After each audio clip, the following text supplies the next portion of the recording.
Goldylocks Productions broadcasts universal cosmic frequencies that unlock, awaken, and expand the consciousness of our worldwide viewers and listeners. Goldylocks Productions presents the Live from Little Bear Sanctuary show with Christopher Vane. Enjoy topics such as the vegan lifestyle, sanctuary media highlights, and spotlighting new rescues. Happy Friday, friends. Welcome to Live from Little Bear Sanctuary. I'm your host, Chris Vane. How is everybody doing today? Do you guys like my new set? I did this in honor of SpaceX landing on Mars, so I thought it'd be fun to change up the background today. Who else is a geek and watched it like I did? I remember when. Do you guys remember when, like, well, if you're my age, you remember when, gosh, it used to be glued to the TV when every time NASA sent up a rocket or a space or a moon landing or something like that. It was a lot of fun. And now it's like, oh, I just happened to see on the news the other day. Anyway, I'm a total space geek. I love what SpaceX is doing. And gosh, I would love to have $1 million to go up on a rocket one day, because that's probably how much it costs. Anyway, you guys know, if you're watching on Facebook today or YouTube, sign in, say hello. Make sure you follow Little Bear Sanctuary and subscribe to the Goldylocks Productions YouTube. And are we still on the Goldylocks Facebook broadcasting, Tiffany? I'm not even sure. But no, we're here on Little Bear Sanctuary, third week in a row. Really excited to be coming to you guys live from the Sanctuary page.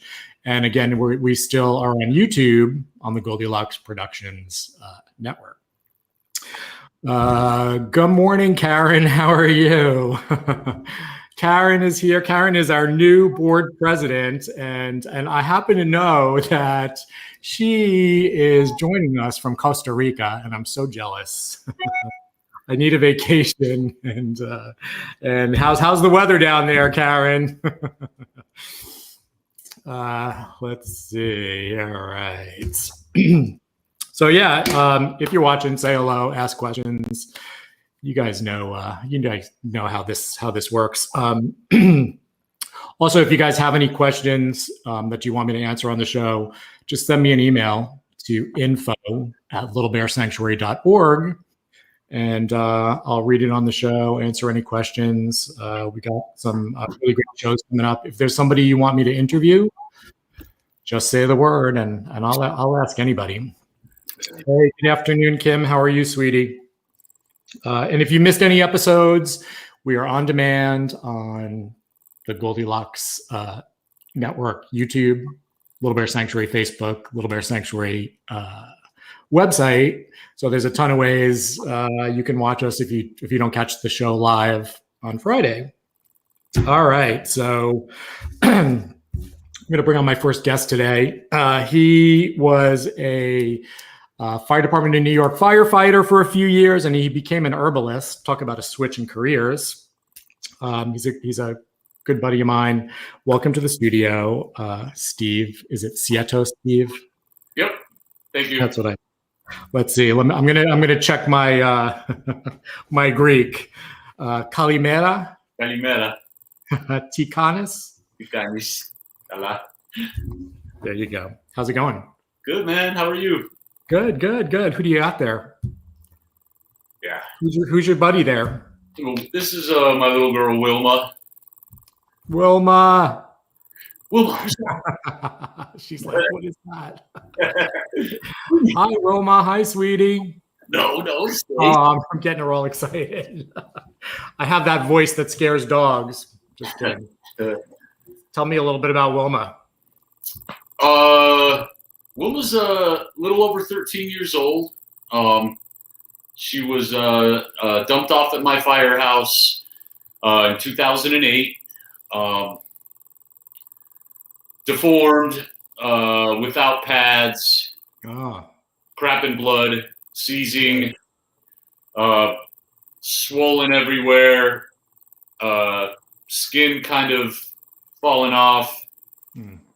taking a step, vomiting, Yikes. not able to hold down any food or anything, but super fast waggy tail and awesome attitude continuously. Yeah. And it was, I'd say, about a year of maybe every 3-day vet visits. Wow. And then that basically, I went bankrupt on vets. I took her because the captain decided to put her down. It just seemed like vets were saying, you know, she just wasn't cutting it. Yeah. So we don't know for sure, but because there were 2 stories, but one of them was that she was rescued from a dogfighting ring and she was bred to be bait, and that's why her DNA is what it is. Got it. Because in nature, mom usually rejects the weak ones. Yeah. So that's why, like, cerebral palsy isn't even a diagnosis that vets use. So that's why they'll say you're crazy. It's not a diagnosis, and it's like, right. Right. Is that sort of what you're leaning towards with what her condition is? Actually, a vet was really candid with me and just basically told me that that's what she thought when I was just tearing my hair out, like trying to understand. Yeah. Wow. Yeah. But they call it something like musculodegenerative, blah, blah. Blah, blah. Yeah. Yeah. So is she the one who got you sort of into the whole herbalist thing? Absolutely. Yeah. It wasn't, I guess I thought herbs were kind of weak actually beforehand. And I had no idea, but her, unfortunately, she was wearing like really, really tough 3M cones, the strongest cones that 3M could make, and she was just shattering them and self-mutilating down to the bone. And I was just tearing my hair out, bankrupt, and the apartment was a bloodbath always. And I read about an herb called comfrey leaf. And comfrey leaf is a cell proliferative, which means it grows skin pretty rapidly. So I had to mix it with like an herbabiotic because you don't want to seal in an infection. And I wrapped her pads with a poultice, which is a ton of herb with very little hot water. So it's real concentrated overnight. And the next morning, there was just a saran wrap thin layer of new skin. Wow. And that's when my whole body started vibrating with spirit chills, and I just started obsessing online nonstop. And we had so many conditions that we had to tackle, but she's such a champ, such a non-complaining, stoic, willing participant, appreciative, just a miracle dog. She is a miracle dog, but I had a lot of help too, because there wasn't any avenue I wasn't willing to. I contacted flower essence practitioners for her emotions, because herbs affect the physiology of the body, but flowers are for the emotions. Shamans, wizards, energy healers, anybody and everybody, and it just all came together. So, wow. Yeah. I gotta say, you've definitely gone above and beyond with this dog. I think probably more so than any person I know. I was a vet tech for a long time, and I can't even imagine. I totally believe you went bankrupt trying to help this dog too. Like, I can just imagine the vet bills were astronomical. They were crazy.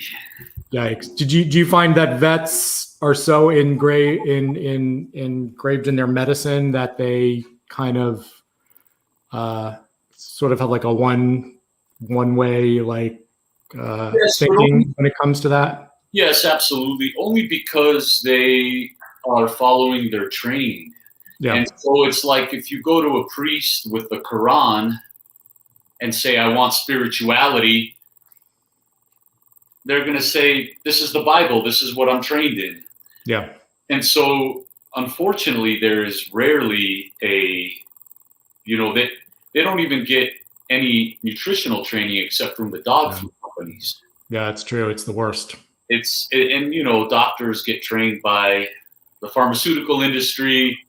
And I mean, I've been studying nutrition and stuff for over 10 years for animals. And it's frustrating. I mean, they've started to use stuff like milk thistle because, when dogs have high liver enzymes and everything, but that's not how herbalism works. It's never a give me this for that.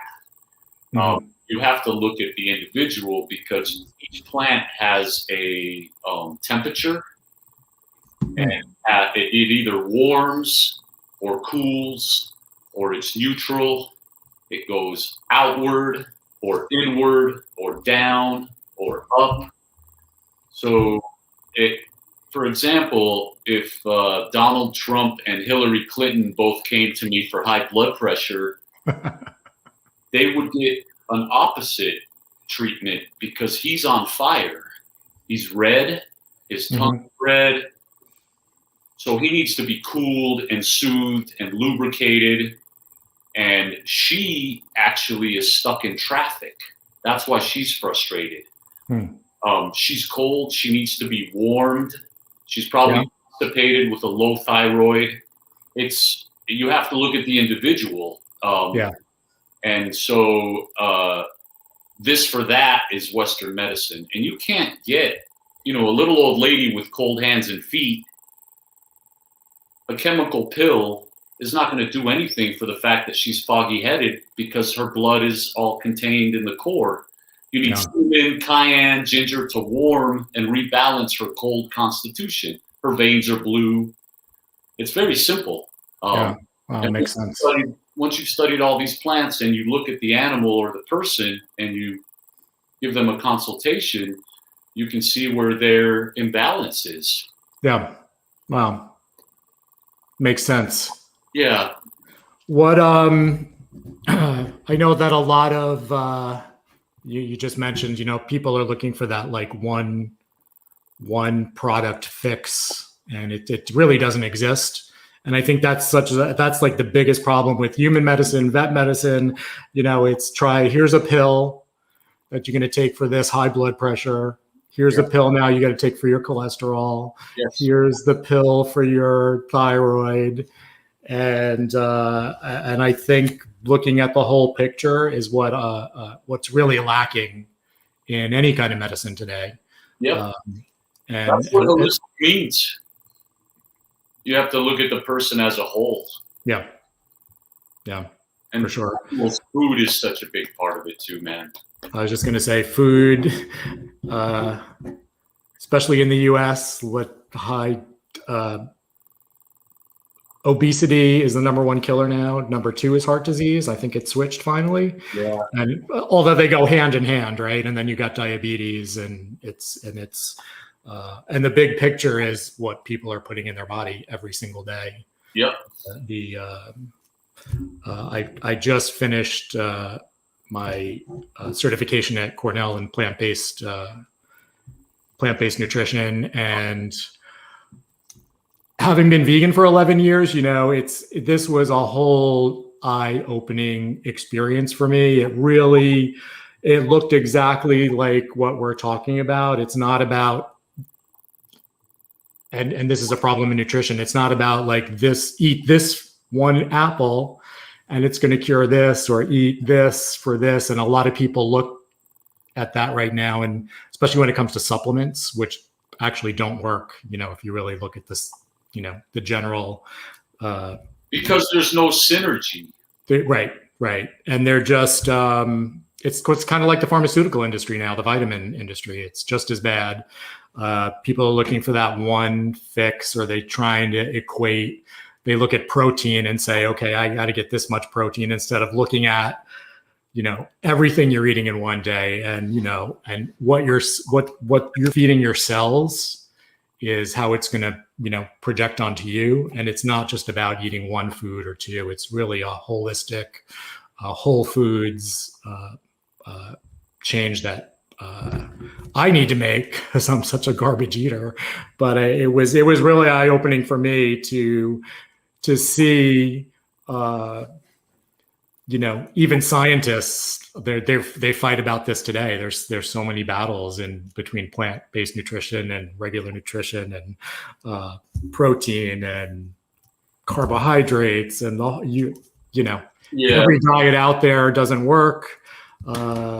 It was I wish everybody could take this course. I think that physicians need to take this course. It really should be required. Yeah, I might take it myself, man, because I'm a little bit one of those like Gardein fish stick. Me too. In my toaster, which is like. Yep. Yeah, I love my Gardein, right? Yeah, but the problem with science is that in a petri dish, they can only test one chemical. Yep. And plants have thousands of chemicals. It's like plucking out an eyelash and saying this is a human. And so they try to do these studies on plants, and they're beyond flawed, because there's a synergy that happens just like there is with all the chemicals in our body, our blood, our lymph, our immune cells, bacteria. And so they just fail. And they know they're failing because they don't want to validate plants or herbs. Yeah. And, even CBD, which is CBD is highly effective, but CBD needs a little teeny bit of THC to be able to have an effect. Transport it. Yeah. Yeah. That's just one example. So it's a shame. The more you know, the more, but you want to educate yourself. And unfortunately, the FDA keeps you from educating yourself. So that's the truth. Me saying dandelion root is going to cool the liver and cool the body and clear excess hormones out of the liver. Now I'm making a claim and I could be arrested. Yeah. And it's a joke. So, practitioners like myself, we basically just say we're educators of plants. And that's really how we practice. And so our wording is very careful. It's a shame because so many animals' lives could be healed easily. People put their dogs down for the stupidest reasons, as far as I'm concerned. Ridiculous. Allergies, diarrhea. Those things are, give me 4 days and we'll have this taken care of. But it's a vicious cycle, and a lot of these vets, these well-meaning vets, have been bought out by these huge vet corporations that are constantly having them on this vaccine thing. And it's like, if you test me right now, they're going to tell me, oh, you're still good for hepatitis. You test me again in 10 years, you're still good. It's like, but with these animals, every year, every year. And we're going to give them all these shots all at once just to make the immune system go absolutely insane with the hyperinflammatory immune response. It's such a shame. And most of cat cancers, the tumors are right on the injection site. Yes. It's so frustrating. And they know it too. They're trying to make cleaner vaccines for cats. Especially the what's the blood cancer one, the leukemia vaccine for cats. God, they have to do it on the left side, left for leukemia, because that's usually where the site reaction occurs and where the cancer ends up happening. So it's scary stuff. It is. It's unfortunate, but I'm grateful for my experience with this little girl. I never thought she was going to make it past the year. It's the reason why she was never trained, because I just didn't think she was going to survive. And now she's a dominatrix diva, bosses me around, does whatever she wants. She knows her name. She's like, yes, I am, right? Looking at the camera. It is. Oh my gosh. Wilma. My friend Wilma's tuning in, actually. She said it's a great name. Oh gosh, I love that tongue. So cute. Wilma, hi, pretty girl. How are you? Does she have like no teeth and that kind of stuff too? Is that why? Oh, she has teeth. It's just her left side, the eye droops, and that's where her whole left side is affected. So she kisses and eats and drinks like this. Fun. So you had to learn how to do new cleaning in your house too from her eating.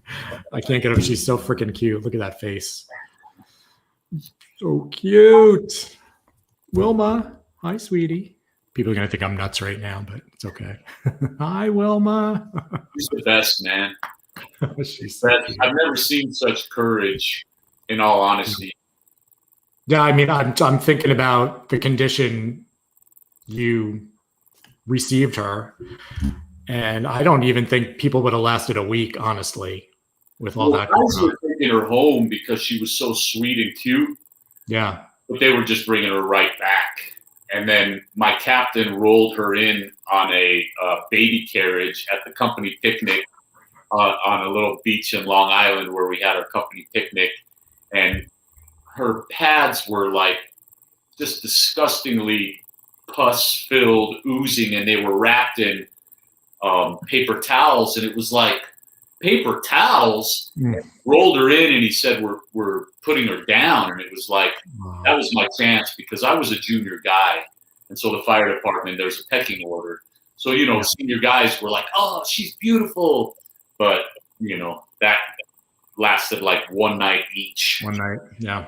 And then, so I had my chance with her. But I really didn't know. I mean, you don't have any training in this stuff. Yeah. How to heal the digestive system, the endocrine system. I mean, you can see her, there's no muscle in her, her brain. So full moons are really tough on her. She'll have epilepsy. We had to tackle that also. But we did. Yeah. Is she strictly like being controlled with herbal medications? I call them medications, but herbs. Yes, but she has, when I moved out to Colorado from New York City, because she's 13, I really wanted to form a relationship with a Western medicine doctor, because, Western medicine is heroic and it is very effective. It stops a process that's happening in the body very quickly. Sure. Absolutely. And I know that, she's a senior citizen now, and, I'm going to need help. She has her own homeopathist, and I don't know if you know what homeopathy is. I do, but explain it for our viewers. So homeopathy is like cures like. And for example, if you have a red hot swollen bump on your arm, in nature, a bee sting would cause that exact symptom. And so let's say she has a big red hot swollen bump. I know to grab the memory of bee sting venom, which is apis in homeopathic pellets, which then will trick her body, and that will just go down. I mean, she had a big ass swollen paw 3 days ago. I gave her arnica for 2 days and just, I'm not a homeopathist because they have to study like 200,000 matches. Because if it's not an exact match from the symptom, it's a dead bullet. Nothing will happen. But there was a time in the firehouse where she was septic. She was hopeless. She was on fire. She was burning. And I was giving her yarrow tea because yarrow opens the exterior of the body, which is like venting the windows of a burning building. It wasn't cutting it. And luckily we had an odor of gas above a natural food store. And I ran in and told the woman, my dog is septic. She gave me Pyrogenium. And Pyrogenium is made from taking steak and having it rot.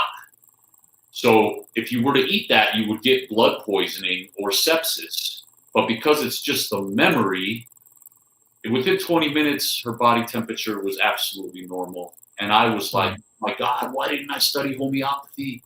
But that's like another 12 years. And I was a full firefighter. At this point, I was making medicine for veterinarians and integrated physicians. And, you know, I stuck with herbalism, but homeopathy is amazing and it's so safe, but you kind of have to know what you're doing. Yeah. Yeah. I love the shelf behind you. Yeah, these are all very cool. Can you name the bottle starting from here and go across without turning around? Maybe. I bet you can. Wilma's looking. She's like, yeah, I can name them.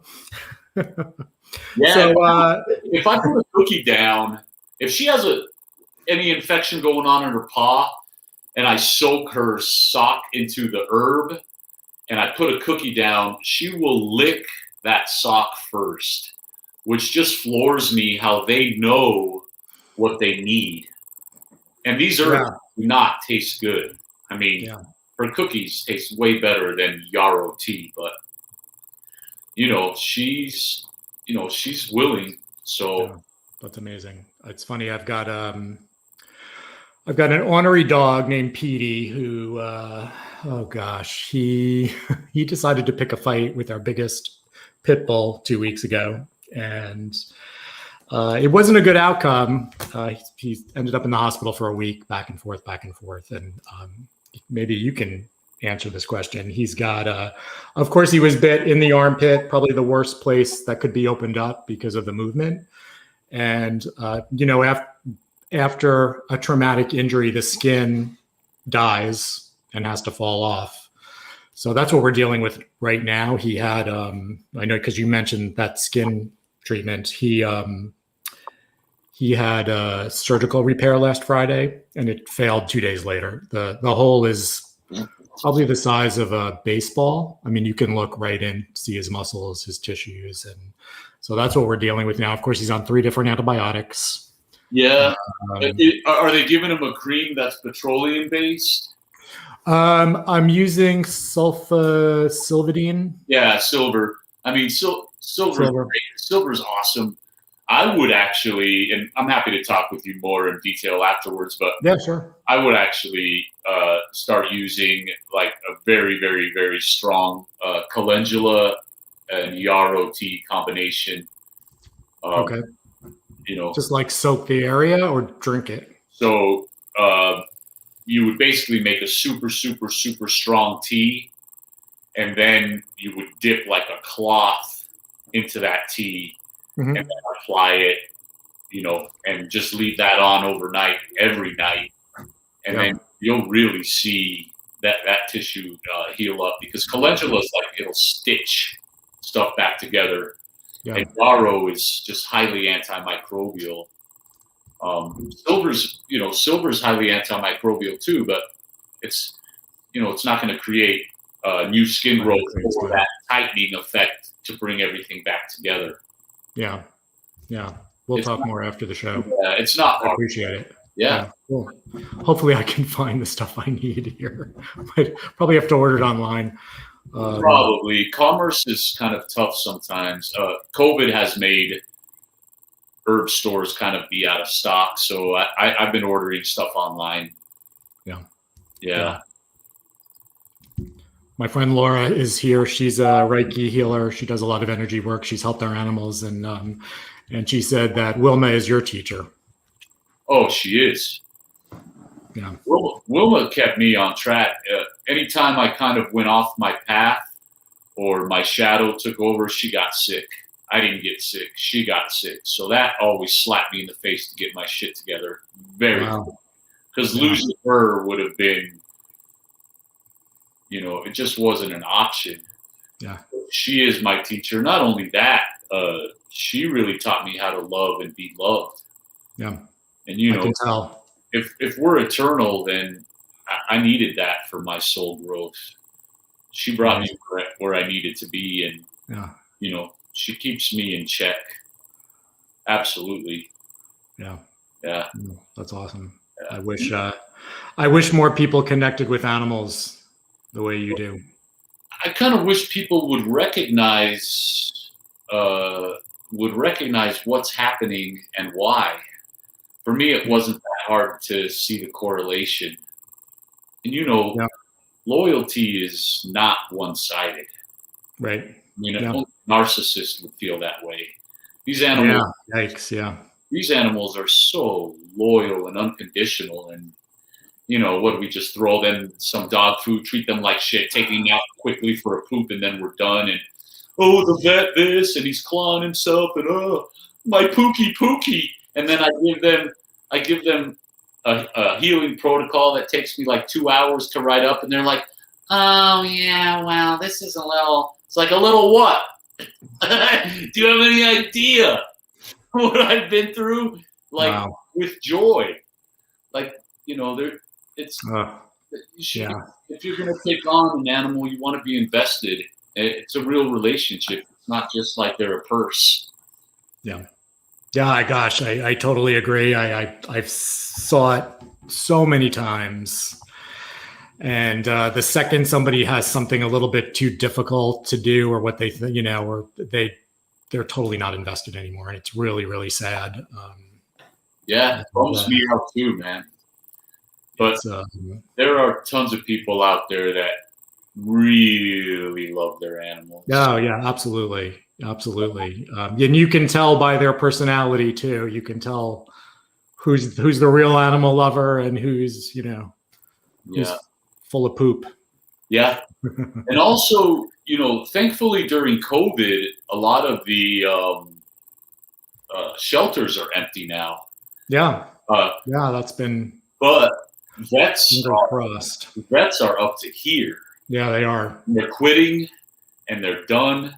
Yeah. And getting an appointment, getting like an X-ray is like a month ahead of time, and so people really need to start feeding their animals better and thinking for themselves, because it's it's important right now, especially that people make an effort. So, it's I have a lot of things to say about it, but I won't. I'll be nice right now. Yeah, I want to keep it positive.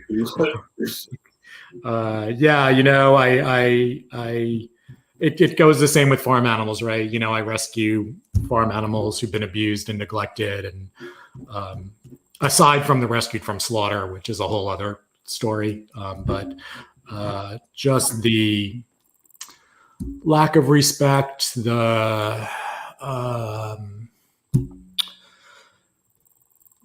there's how someone will let an animal be in pain for so long. I'm trying to keep it the very basic.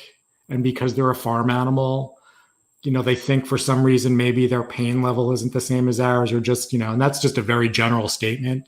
But I'm always, shouldn't say I'm stunned and surprised anymore, because I'm not, but it's amazing how people don't think that certain animals feel pain the way we do, or experience emotions the way we do. Or grief. I mean, what's that? Grief. Yeah. I mean, I remember absolutely. I remember being a little boy, and my mom's side are sheep herders, and my dad's side are goat herders. And I mean, these animals grazed all day in the sunshine and ate wildflowers and drank from the spring. Yeah. But if you slaughtered a baby, that mom is bawling her eyes out for days on end. Yeah. Yeah. It's and these animals, I mean, in my opinion, they were living the life. Yeah. Yeah. There was no abuse or anything like that. But come Easter time, mom was in grief, and even after she stopped crying, she was not happy. She just lost her baby. Yeah. Happens every day in the dairy industry, right? Yes, it does. Yeah. But those animals are, I mean, they experience and they have a shit life, pardon my French, from the start. So no sunshine, genetically modified shit. Yep. Smelling their own feces, the nitrogen, which is burning their lungs. Yep. They have cancer at like age 2. You know, and all those animals that are deemed unhealthy for human consumption because of cancers and disease go into dog food. Yep. I was going to say, dog food is the garbage leftover of the garbage of every animal that can be ground up and put into a can. Probably the worst. And we feed that to our dogs. Yes. People feed that to their dogs. The heat that is created, the extrusion process, is so the high temperature, so the bag of dog food stays fresh forever.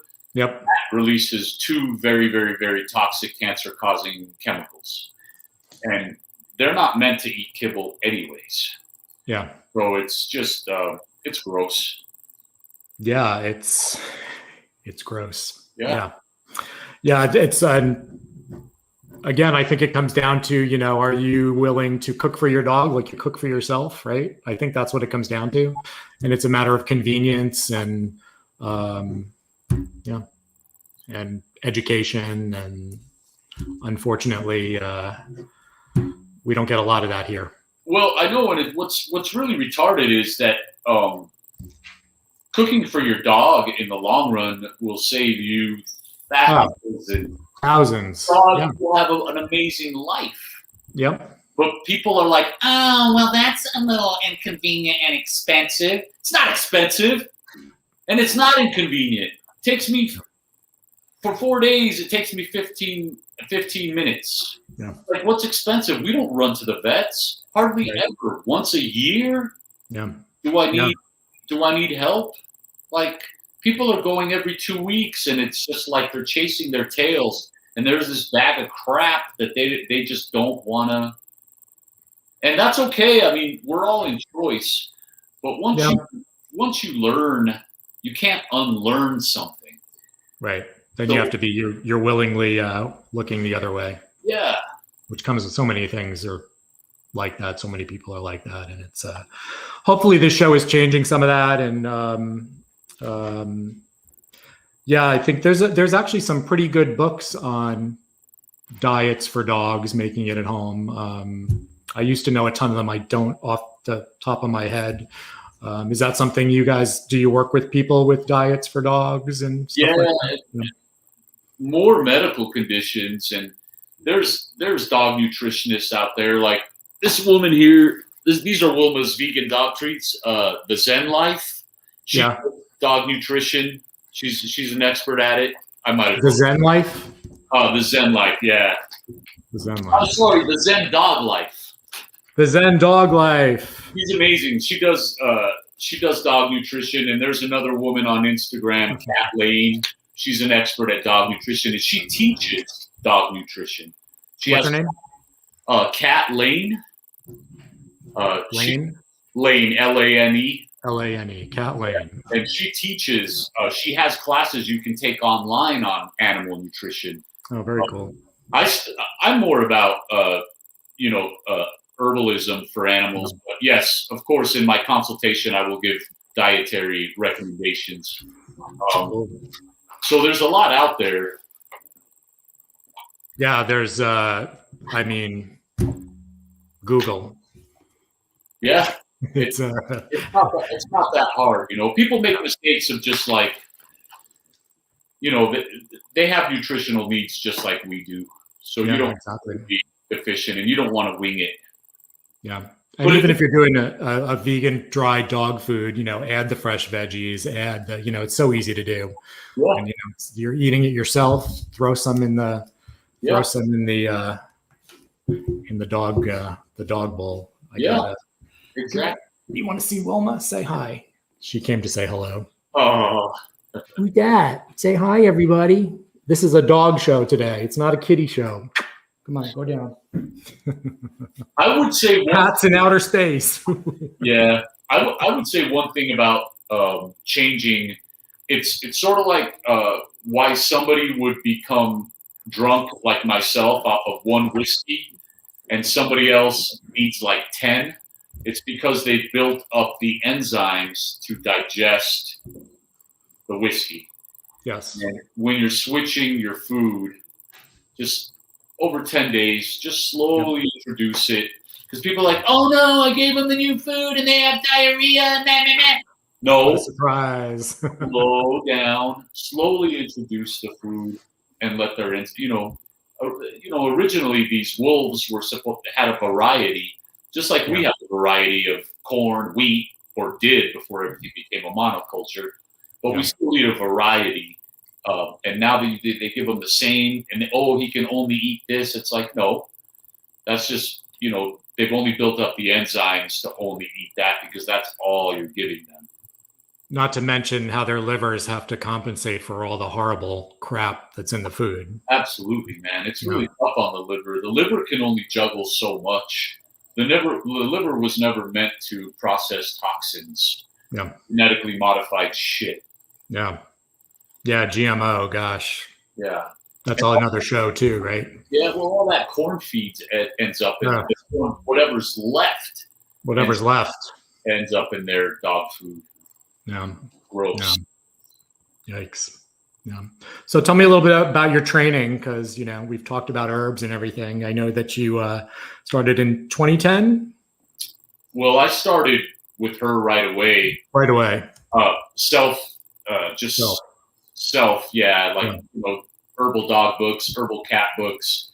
But then 2010, I started going to formal training because everything was working. Yeah. I know you. I was amazing. And so I went through 3 herbal programs.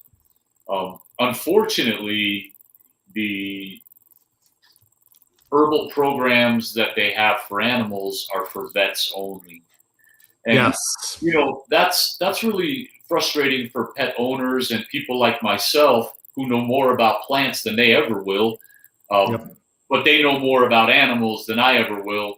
And it would be nice if someday it came together. It's sort of like it's sort of like telling a psychic medium healer that they need to become a priest first. It's like, no, they don't need to become a priest first, and I don't need to become a vet for a system that I'm not going to use. But it is what it is.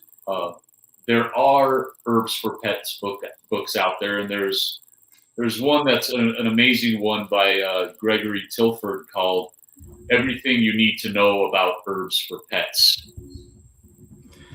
I'm writing this down. Yeah. And, there's, cat herbal books. There's a lot out there. People can, they're generic because of what we spoke before about I have to look at the animal's constitution. Yeah. But even so, they're very informative. Yeah.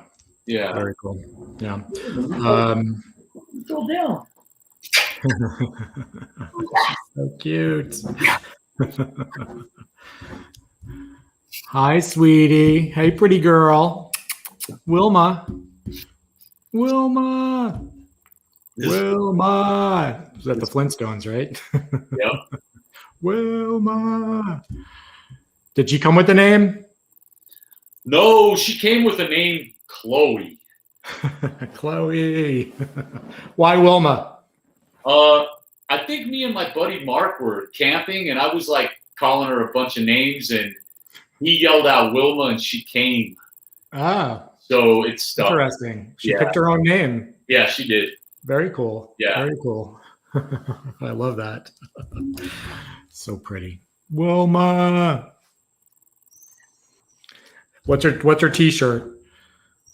Oh, her t-shirt's from the firehouse. It was one of my t-shirts from the one of your t-shirts. The firehouse floor was like so full of oils and toxins that I didn't want her body absorbing that stuff. So she always had she always had her uniform on. Also, she always had her uniform on. Yeah, I assume she had to go with you every day to work. Absolutely, man. There was no way anybody could take care of this dog. And I'm so very lucky that the men were, well, they saw what hell I was going through.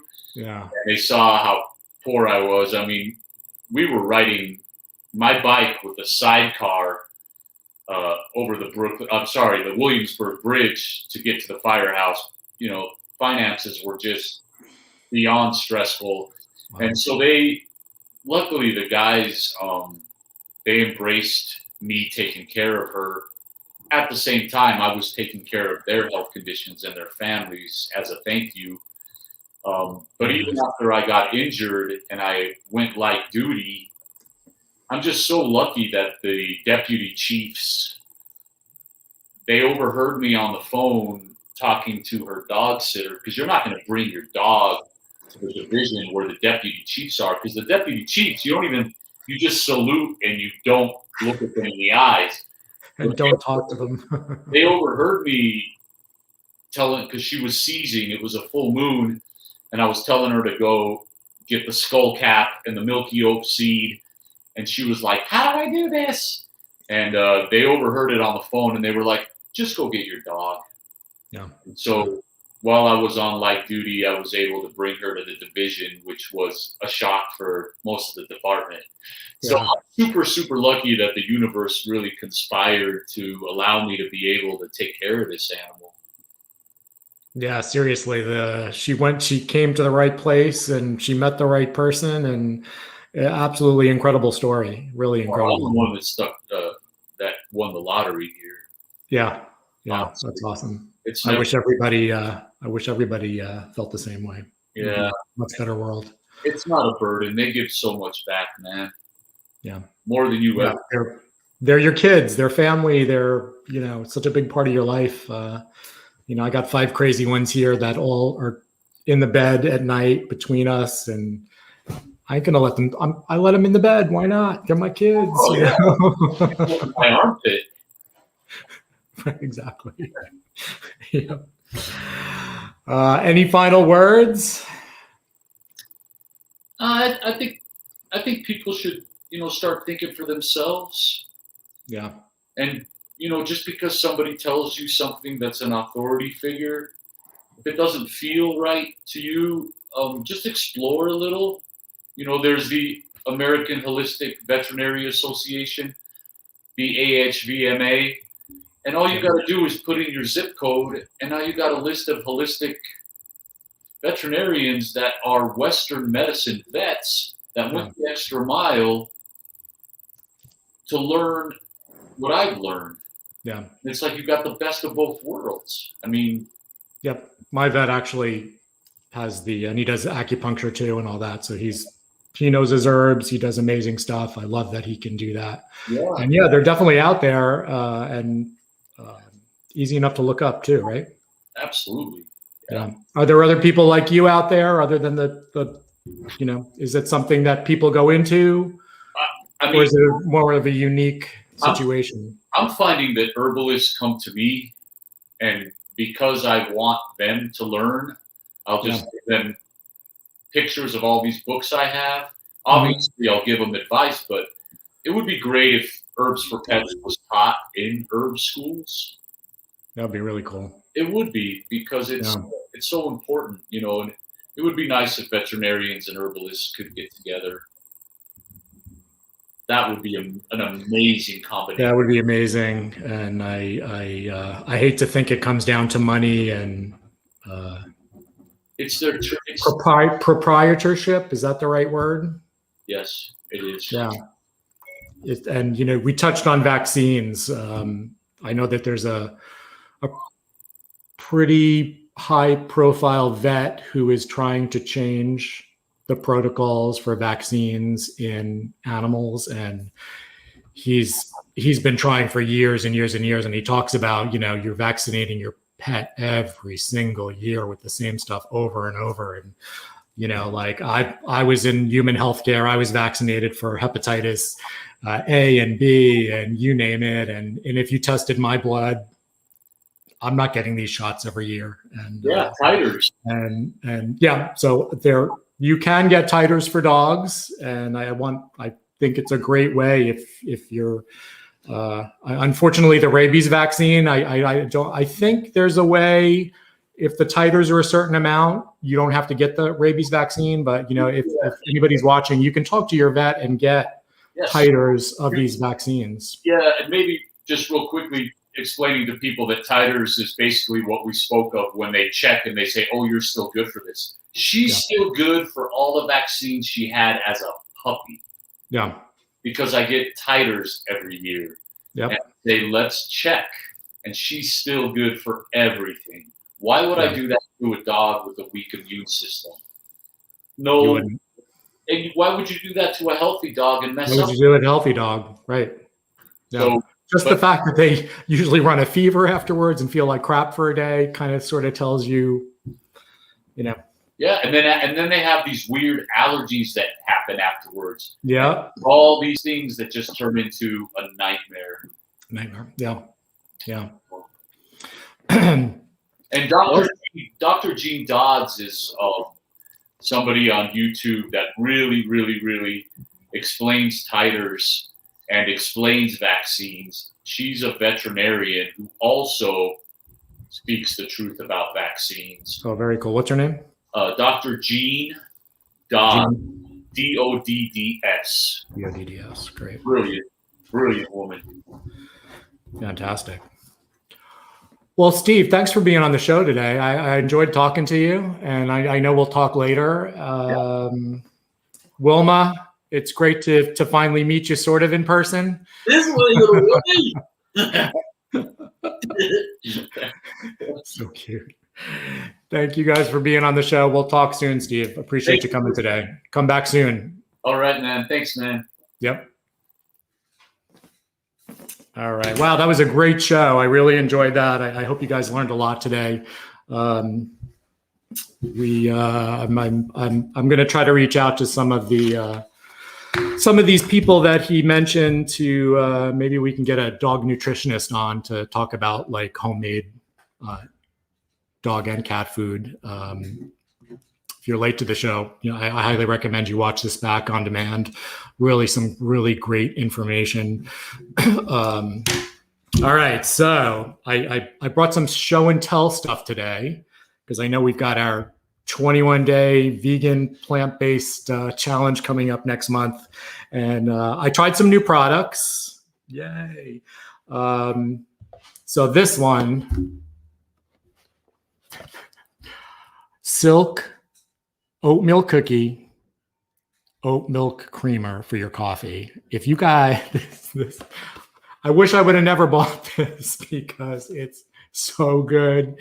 It tastes like you're drinking an oatmeal cookie. Really, there's no reason to put dairy in your coffee anymore. This stuff is amazing. It's a little on the sweet side. I'm not a big sweet person in my coffee, but when it tastes like an oatmeal cookie, heck yeah.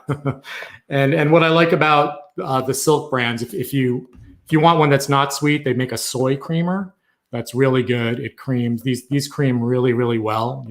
They give a really nice flavor to the coffee. And literally, this does taste like an oatmeal cookie. Crazy stuff, but so good. 4 grams of sugar, not too bad if you're using 1 tablespoon. I don't know about you guys, but I never put just 1 tablespoon in my coffee. But yeah, gluten-free, which is really nice. No cholesterol, no artificial colors or flavors, dairy-free, obviously. And this one's carrageenan-free. Carrageenan is a thickener made from seaweed, and some people have an allergy to it. The thoughts are still out on that. I don't have a problem with it, but this actually is carrageenan free. So really good stuff. Also, now because I don't like sugar in my coffee, I've been trying to find a 0 sugar coffee creamer that actually tastes decent. And I've tried everything, and I know my friend Laura, if she's still watching, I know she's not a fan of sugar in her coffee, and she's tried a lot, and man, they really taste like poopy. So I did get a chance to try this Nut Pods oat creamer.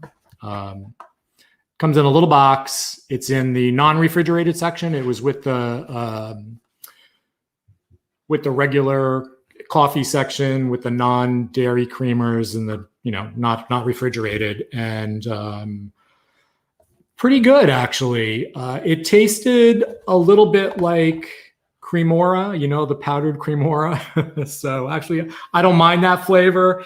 And literally zero sugar, zero fat. I mean, this is basically just like an oat creamer, and it's made by Nut Pods. They actually have a couple different. They've got a vanilla. They've got sugared ones, and I gotta say, really good. Not bad. I don't mind the taste of Cremora. Little on the expensive side, considering it's the they're sort of the same. They're the same price, so but I actually really liked this one. So crazy, right? Another good. I got to do this before I forget. So I promised Watson and Wolf. They're a vegan leather company in England, and they sent me this really amazing travel case. And I told them I'd do a little segment on the show. I know it's a little hard to see here, but this is a vegan leather travel case, and it's more luxury vegan leather. And you know what I find about these new luxury vegan leathers? They're really incredible. I like them better than the old school leather. They're really well made. I know a lot of these they do them from cactus, from watermelon skins, believe it or not. I know there's some stuff with pineapple skins now, and I don't know if you can look in there. Look how cool that red is. They've got a really, really nice zipper. It's a really strong zipper. I love the red detail. And then here there's a lot of little pockets for credit cards and stuff. So it feels good. It looks good. I know it's probably hard to see. They'll put your initials here too. And it's Watson and Wolf. You can find them on Instagram. The stitching details, this is really put together nice. I highly recommend it. There's no reason to purchase goods made with dead animal skin anymore. There's so many incredible vegan leather companies, and they do pocketbooks, they do wallets, belts. I mean, you name it. We all know that there's shoe designers out there who do really incredible, beautiful non-leather shoes. Sneaker companies now, vegan sneakers. Adidas is making a really cool one. It's actually nicer than the alternative, and I'm really impressed with this product. It's really cool. Anyway, I'm going to use it for my vacation this year. All right, couple more show and tell. Every plant-based kitchen needs nutritional yeast. I wanted to show you guys this product because you're definitely going to need it for our upcoming. It's made by Bragg. There's a couple different companies that make it, and it's called Nutritional Yeast. This is one of those products that you either hate or you like. It has a cheesy flavor. It's basically used to make different cheese sauces. It's loaded with all the B vitamins that you normally don't get from plants. And it's a dry ingredient. It's yellow. I recommend you buy the non-GMO of this because, yeast. But you can use this for everything. It makes a really great sprinkle Parmesan for pasta. And then we'll definitely be sharing some stuff on this. Again, it's one of those things. I love the taste of it. I know there's people out there who absolutely think it's disgusting. But again, I think it's all how you use it. And so it's amazing with like an oat milk. You heat it up sort of like I can't think of the thickening agent now that you put in to thicken stuff, but it's similar to that, and it gives it an amazing cheesy flavor. Good stuff. You guys are going to need it. And then this is new to me. India black salt. Is it coming backwards on the screen? No. There we go. Can you guys? Oh, there we go. India black salt.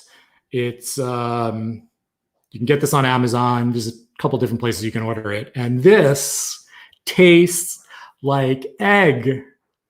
Crazy, right? It's a great thing to use instead of buying the processed egg replacers for, like, if you want to make an omelet. You add this to tofu, and it tastes exactly like scrambled eggs. So if you want to do like a scrambled tofu, I'm completely shocked. It's a salt. It tastes like eggs. Crazy, right? I think it has like a high sulfur content. But cornstarch. Thank you, Elizabeth. Cornstarch. How you doing, Elizabeth? Yes, similar to cornstarch. But yeah, this India black salt, very reasonable. Ton of different places to get it. And if you like the taste of eggs, and if you're looking to kind of replace that, I actually like scrambled tofu as it is. So, and one more thing quick, because we're coming to the end of the show. Tofu Press. You want to get the water out of your tofu. So you want a tofu press. You sort of see that spring in there. And what happens is you put the tofu in, and then you pour out the water. You don't need, these are inexpensive plastic things that you can order. I'll show that again next week. But you can also use 2 plates and something heavy. And you want to get the water out of the tofu. That way it absorbs whatever flavor you're putting it into. That's my show for today. I hope you guys enjoyed it. I really learned a lot. Definitely going to have Steve back. And you guys, the Vegan Challenge pre-show, March 26th. I'll see you guys next week. Remember, peace begins on your plate. I love you guys. Bye. Don't want the fun to end? Grab more refreshments. Then head over to the Goldylocks Productions YouTube channel. With the huge selection of shows, the fun doesn't have to end.